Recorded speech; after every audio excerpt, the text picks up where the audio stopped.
కోడికత్తి శ్రీను కేసులో సీఎం జగన్మోహన్ రెడ్డి న్యాయస్థానానికి రాకపోతే non bailable warrant జారీ చేసి తక్షణం అరెస్టు చేసి కోర్టులో హాజరుపరచాలని అమలాపురం మాజీ ఎంపీ కాంగ్రెస్ పార్టీ సీనియర్ నాయకులు జేవీ హర్షకుమార్ డిమాండ్ చేశారు.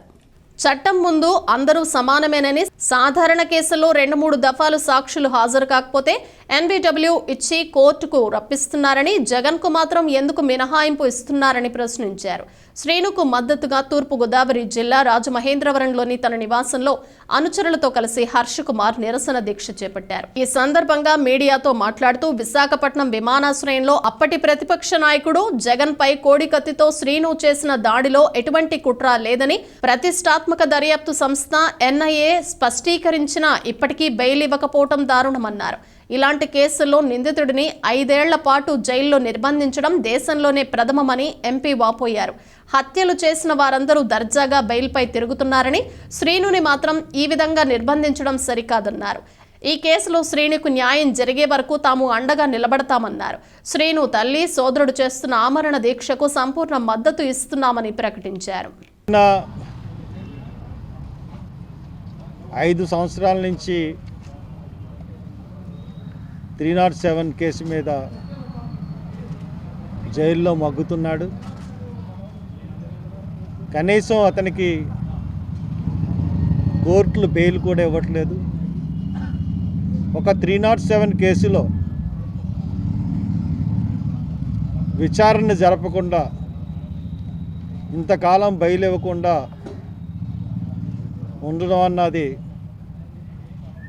స్వాతంత్ర భారతదేశంలో ఇదే మొట్టమొదటిదని నేను ఘంటాపదంగా చెప్పగలను. చంపాలన్న ఉద్దేశం మట్టుకు అతనికి లేదు.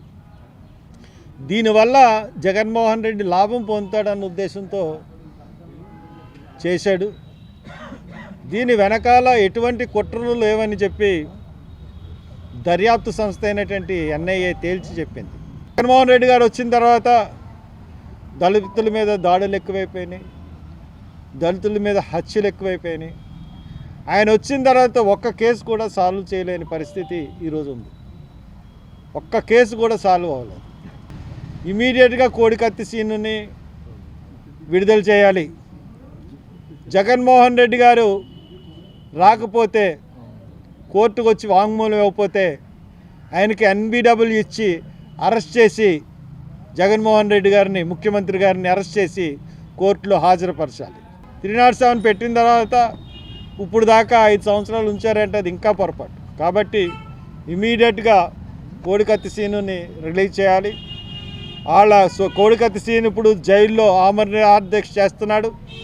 తనకి మేము సంఘీభావంగా ఈరోజు దీక్ష మేము చేపట్టాం. వాళ్ళ కుటుంబ ఆ అబ్బాయికి జరుగుతున్న అన్యాయాన్ని దళిత సంఘాలన్నీ కూడా ఒక్కొక్క రోజు మీరు దీక్షలు చేసి, నిరాహార దీక్షలు చేసి ఒక్కొక్క రోజు మీరు సంఘీభావం తెలియచేయమని అందరికీ పిలిపిస్తున్నాం.